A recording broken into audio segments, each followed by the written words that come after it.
O Senhor esteja convosco. Ele está no meio de nós.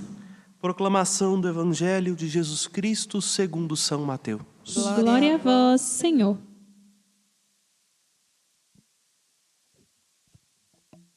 Naquele tempo, dirigindo-se para a sua terra, Jesus ensinava na sinagoga, de modo que ficavam admirados. E diziam: de onde lhe vem essa sabedoria e esses milagres? Não é ele o filho do carpinteiro? Sua mãe não se chama Maria? E seus irmãos não são Tiago, José, Simão e Judas? Suas irmãs não moram conosco? Então, de onde lhe vem tudo isso? E ficaram escandalizados por causa dele. Jesus, porém, disse: um profeta só não é estimado em sua própria pátria e em sua família. E Jesus não fez ali muitos milagres, porque eles não tinham fé. Palavra da salvação. Glória a vós, Senhor.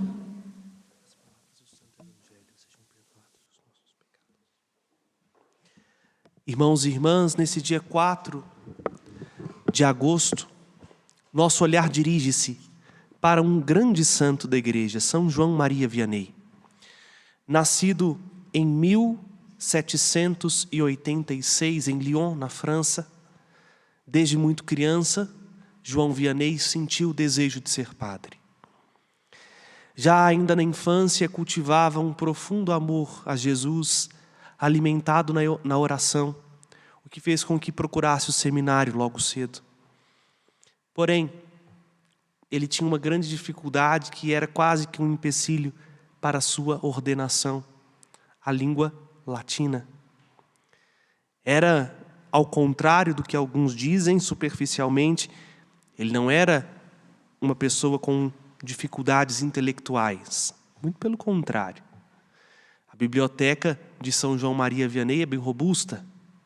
A dificuldade de São João Maria Vianney era com o latim. Não aprendia o latim. E imaginem vocês, até 1950 e alguma coisa, a missa ainda era em latim. Um padre que não sabia latim não podia ser padre. E esse obstáculo foi sendo vencido aos poucos pela misericórdia de Deus, até que quando tudo estava pronto para sua ordenação, exceto o latim, o bispo lhe perguntou: você sabe ao menos rezar o Pai Nosso em latim? Ele rezou o Pai Nosso na frente do bispo e o bispo o ordenou. Para que assim a gente entendesse também um pouquinho o que o Evangelho de hoje vai nos dizer. A sabedoria de Deus não é aquilo que é visível aos nossos olhos. Bom, antes de eu entrar no tema da liturgia, vamos voltar para a história do santo. E foi enviado para uma cidade que ninguém queria ir, Ars. Pensem você na cidade mais problemática da França na época. Era a cidade de Ars. Tinha-se mais prostíbulos do que capelas. Era uma das cidades conhecidas por seus crimes hediondos. Um vilarejo com poucas pessoas era o lugar mais perigoso e violento de toda a França. Padre nenhum queria ir para Ars. No entanto, João assume aquilo com uma generosidade tamanha que vai para Ars para ser sinal do Evangelho. É famosa a frase de São João Maria Vianney, quando a caminho de Ars não sabe o caminho, e então encontra uma criança e lhe pergunta: meu filho, leva-me até Ars, que eu te levarei para o céu. E de fato, a vida de São João Maria Vianney, o seu ministério pastoral, foi marcado por levar as pessoas para o céu. Chegando em Ars, ele não encontra uma igreja repleta de pessoas, muito pelo contrário. Encontra um templo muito bonito, mas vazio. Então ele mesmo começa a se oferecer em sacrifício em favor destas pessoas. A penitência que era devida aos pecados das pessoas que deveriam confessar e não se confessavam, João Maria Vianney tomava para ele mesmo. Por isso se santificou por uma via de penitência e de mortificação. Gastava horas e horas do seu dia em trabalhos árduos, até que a sua penitência, a sua vida de oração, mesmo com a igreja vazia, não deixava de celebrar os sacramentos, foi convertendo o povo de Ars. Um padre que fez tudo para todos. Para resumir a história, quando ele morre em 1851, uns quebradinhos, a cidade de Ars era uma das referências de catolicismo na França, por causa que João Maria Vianney levou como sua a cruz que lhe fora dado, assumiu como seu o seu povo. Hoje pela manhã, revia novamente a minha ordenação, a pedido de uma matéria que vai ser feita, que precisava de imagens, etc. E lá, um dos ritos na ordenação presbiteral, quando nós recebemos o pão e o vinho, depois de já nos tornarmos padre, o bispo diz assim: Padre fulano, recebe a oferta do povo santo de Deus e procura conformar a tua vida ao mistério que vais celebrar. Toma consciência do que vais fazer e procure configurar a sua vida ao mistério da cruz do Senhor. João Maria Vianney levou isso com perfeição. Entendia muito bem o para que era padre. Não era padre para satisfazer os desejos da sua família, não era padre por uma autoprojeção, era padre para ser sinal da cruz de Cristo, sinal de salvação para o seu povo. Por isso, uma das canonizações também rápidas, o Santo Padre o declarou como modelo de sacerdote, sobretudo do clero diocesano. Por isso hoje nós celebramos o Dia do Padre.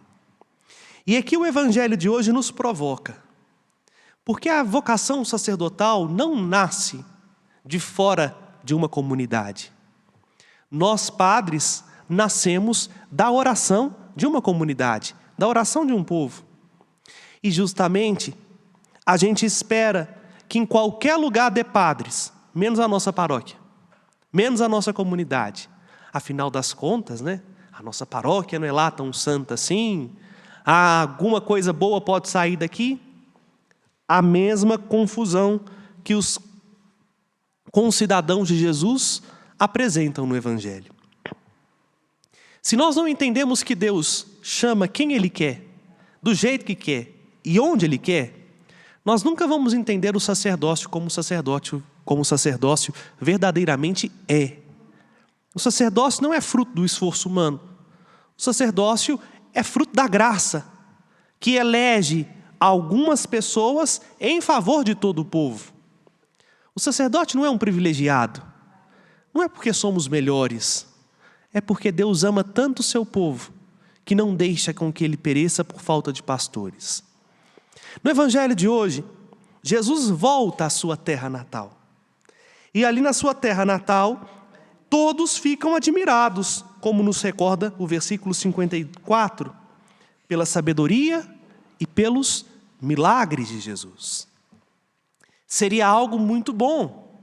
E quantas pessoas se converteram à mensagem de Jesus porque ouviram os seus sermões ou porque foram agraciadas com o milagre de Jesus. Mas, justamente, a sabedoria e o milagre de Jesus se torna para seu povo uma pedra de tropeço.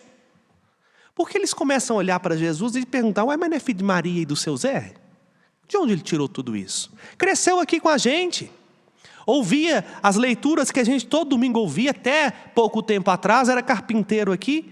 Não pode ser Jesus de Nazaré. A gente conhece a mãe, a gente conhece os primos, a gente conhece a família. E por conhecer tanto, não acolhe a mensagem de Deus. É por isso que a gente costuma dizer que o lugar mais difícil da gente ser sinal de Deus é dentro da nossa própria casa. Porque as pessoas até aceitam o que ensinamos, mas não aceitam que é a gente que ensine. Porque conhece de onde a gente vem, o que a gente fez, conhece os carnavais passados e ficam perplexos. Ao invés de se abrirem à graça, focam no instrumento.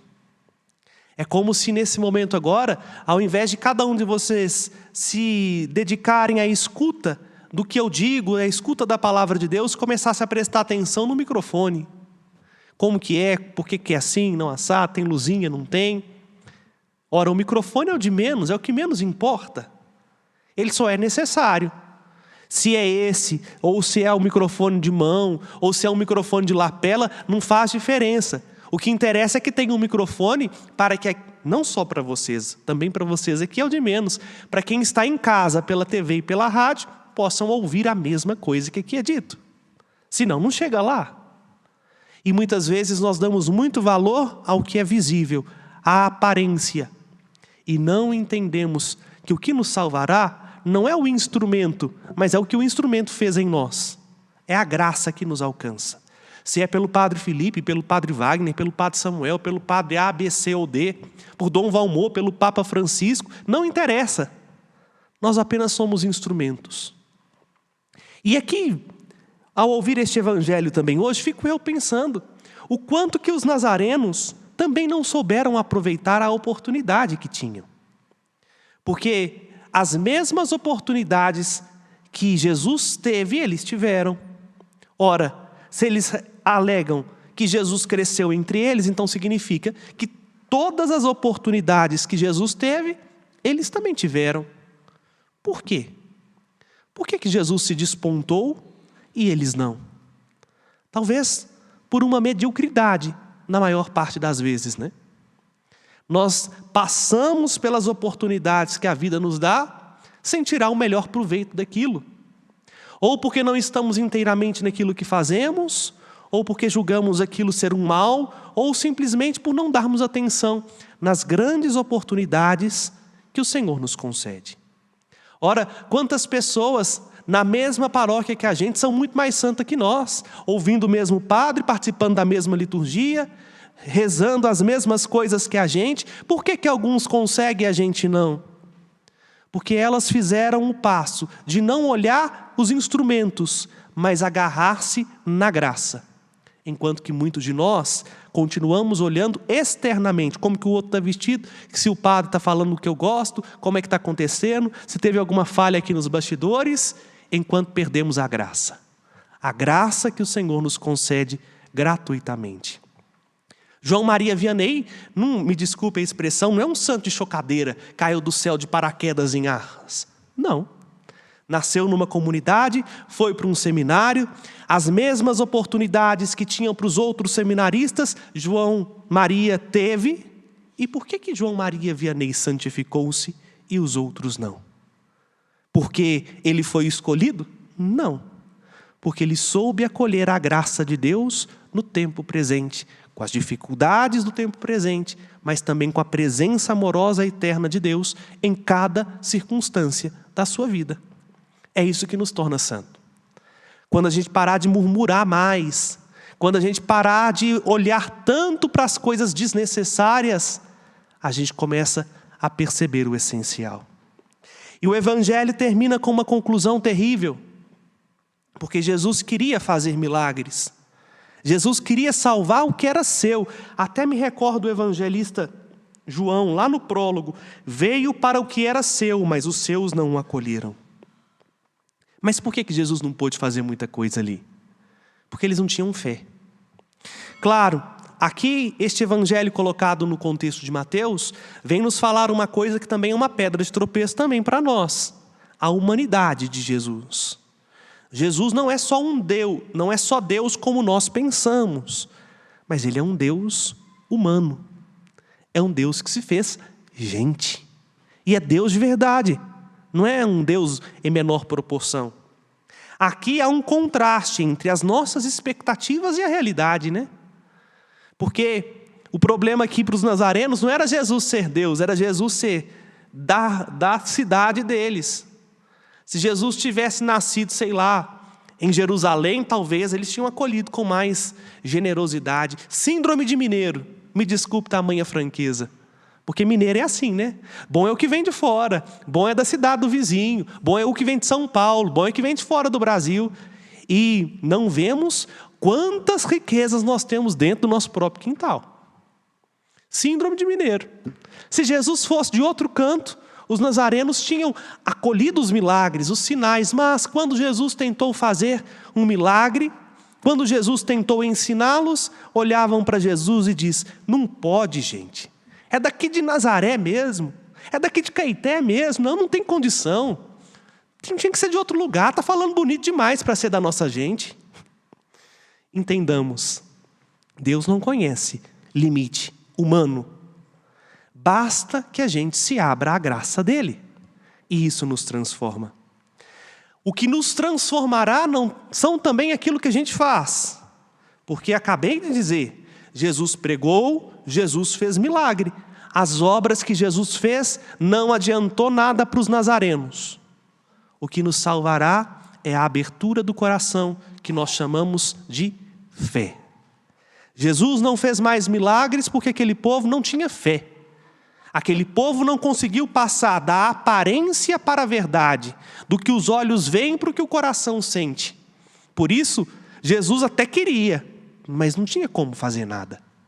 Se a gente não dá abertura para o outro aproximar-se de nós, por mais que o outro queira ser nosso amigo, não tem jeito, né? Se a gente não tem fé, nós não conseguimos transformar a vida nossa e muito menos a dos outros. Nem Deus pode nos ajudar se a gente não acredita que Ele possa fazer isso por nós. A medida está nas nossas mãos. Aqui termino como eu comecei, com o exemplo de João Maria Vianney. O clero não acreditava que Ars tinha solução, por isso se recusava a ir para lá. João Maria Vianney acreditava que com Deus tudo é possível e por isso converteu Ars, e a cidade, não só ela se transformou, mas toda a França se mudou, porque depois que a fama de santidade de João Maria Vianney cresceu, vinha gente de tudo quanto é canto da França para Ars, por causa de alguém que acolheu a vida como a vida é.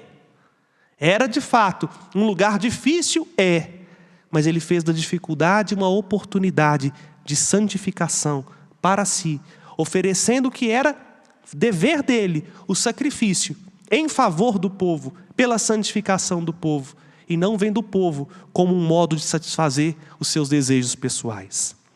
Que nosso Senhor nos ajude, meus irmãos e irmãs, a vivermos da fé. Porque só a fé faz com que a gente enxergue o que verdadeiramente é importante e essencial para a nossa vida. Só a fé faz com que a gente arranque dos nossos olhos o grande preconceito. Vou até tomar um exemplo muito comum, infelizmente, nas nossas igrejas, sobretudo aqui na Arquidiocese de Belo Horizonte. Já viram que quando, por algum motivo, o padre não pode celebrar a missa, vai um ministro da palavra, o que o povo faz? Foge da igreja, né? Vergonhosamente, vai pela porta mais próxima, saindo aos pouquinhos. E por quê? Porque não vão à igreja pela fé. Vão à igreja pela aparência. Independente do instrumento que nos toca é a palavra. Não é o microfone. Não é o ministro. Não é o padre. Nós apenas somos instrumentos de algo maior do que a gente. Se a gente tivesse fé de verdade, a gente salvaria a nossa alma com a pregação de uma pessoa que talvez nunca estudou teologia na vida, mas tem mais fé do que muito bispo. E não vou citar exemplos porque eu estou sendo, nesse momento, gravado. Se nós tivéssemos fé, eis o grande pedido de nosso Senhor nesta liturgia. A fé faz com que a gente acolha a sabedoria e o milagre. Se a gente não tem fé, de nada adianta ter tudo aquilo que a gente acha que é importante diante de nós, porque o nosso coração não se abre. Que ela venha, ela a fé, venha por suplemento, para completar os nossos sentidos e a gente assumir para valer a nossa vida como verdadeiramente a nossa vida é, com uma oportunidade de ganhar no agora a vida que é eterna. Louvado seja nosso Senhor Jesus Cristo. Para sempre seja louvado. Fiquemos de pé e apresentemos ao Senhor as nossas preces.